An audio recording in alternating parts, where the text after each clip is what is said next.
What up, YouTube? It's your boy Sneaker D. And you got Just-O. And this is Kick Chat brought to you by KYG. In honor of Black History Month, we want to send flowers to our brother Frank Cook, who made it straight out of the Philly, Delaware area and moved up from starting working at Foot Locker, moved his way up to being a curator at Jordan Brand. He worked with some of my favorite collabs, from the Nigel Sylvester to the Laylee May ones, even up to the J Balvin ones.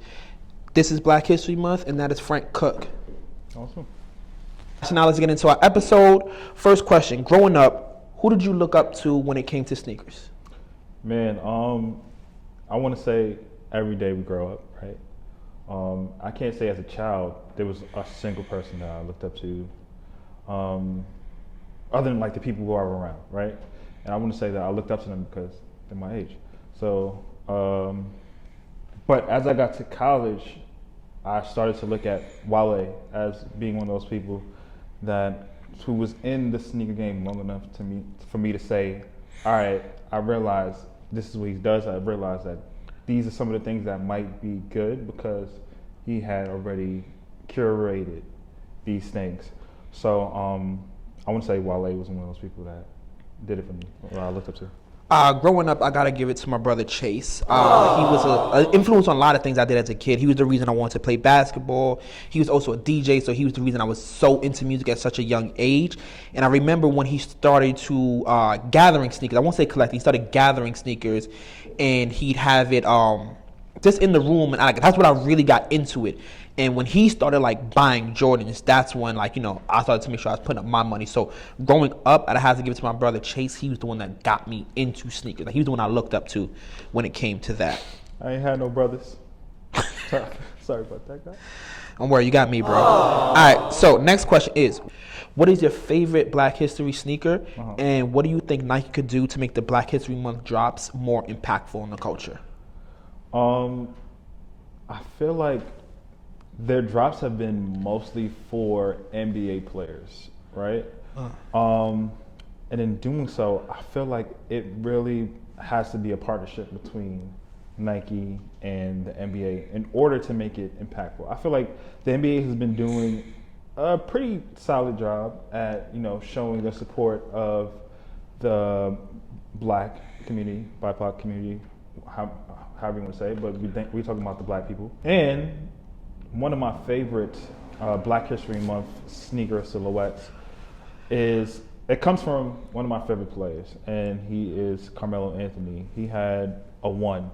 It's like black and white, and it had equality on it. And I probably think that was one of my favorites. It was very versatile, go anything, and the equality being on there was really symbolic. That's fine.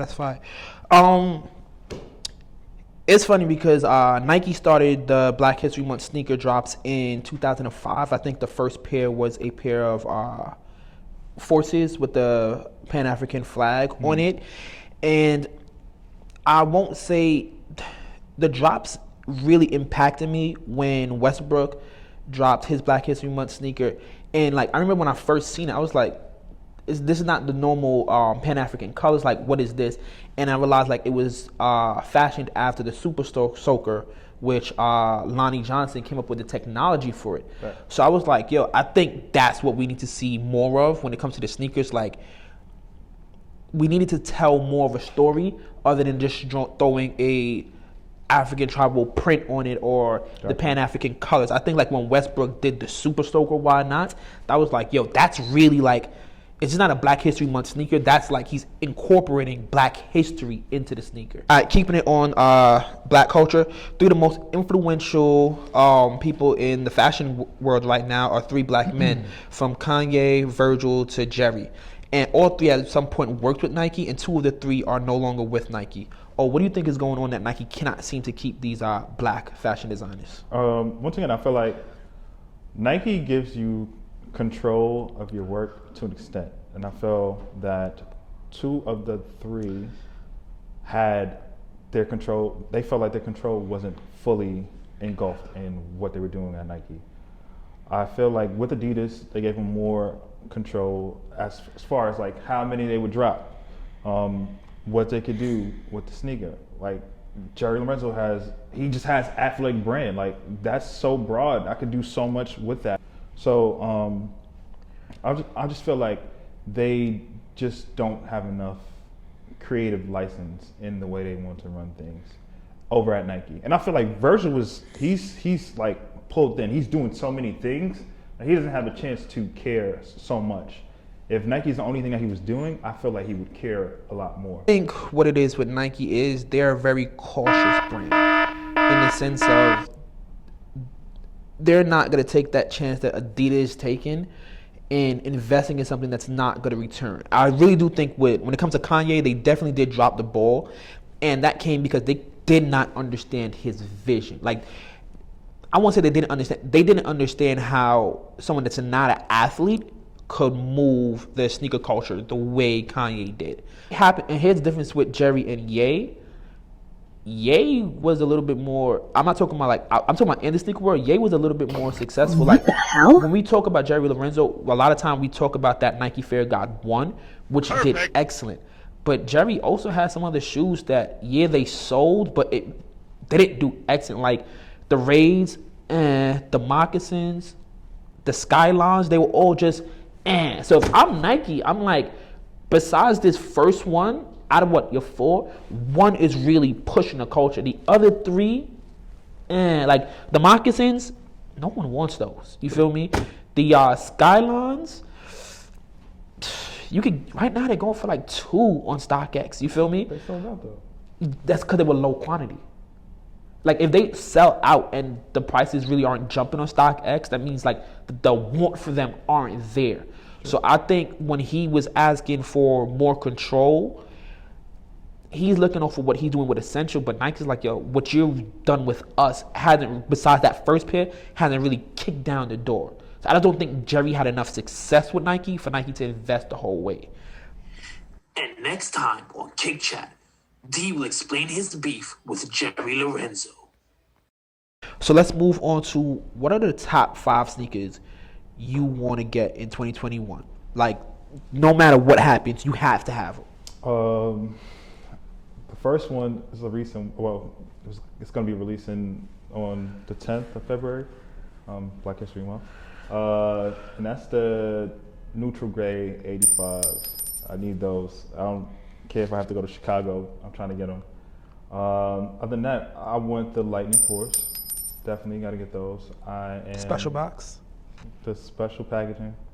Plus, I need to get the Cool Gray 3s. I need to get the Cool Gray 11s. And lastly, I think I have to also get the Raging Bull 5s. Definitely Raging Bull 5s. Yeah, that's my top 5. Our list sound a lot alike. So my top, like the definite one that I need to get 2 pairs of, like I can't leave this 2021 with just getting 1 pair of them, are going to be the Lightning 4s. Like those have been on my my list for like sneakers I need to have for so long. I just cannot not have those. Raging Bull 5s. I like the way they made the box look like that wooden shape. Plus the Raging Bull 5s are fire. Always one of the Cool Gray 3s. I'm seeing some kind of people say they're not feeling them, and I love that. So I don't want to have to go to StockX anywhere for those. I should be able to hit on Nike because you guys said you didn't like them. Cool Gray 11s. I have the ones that dropped a few years back, but it's going to be the Christmas 11. It's the first one that I kind of like in a while, so definitely want to get those. And this is one that I would love to get, but I don't think if I don't hit on the app, I may not pursue it. And it's the Travis Scott 6. Okay. That brown pair, I see people say they don't like it. I love it. That's why I want to hit on the app because I think they're fire. But the prices those Travis go for on retail, if I don't hit, I think I'll pass. This question comes from our good brother Mateo. Peace to Mateo. What are your thoughts on the independent brands releasing their spin on Jordan 1 silhouettes?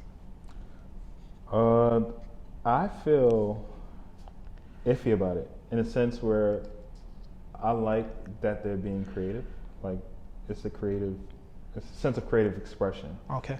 But I also don't like the fact that in being creative with a silhouette,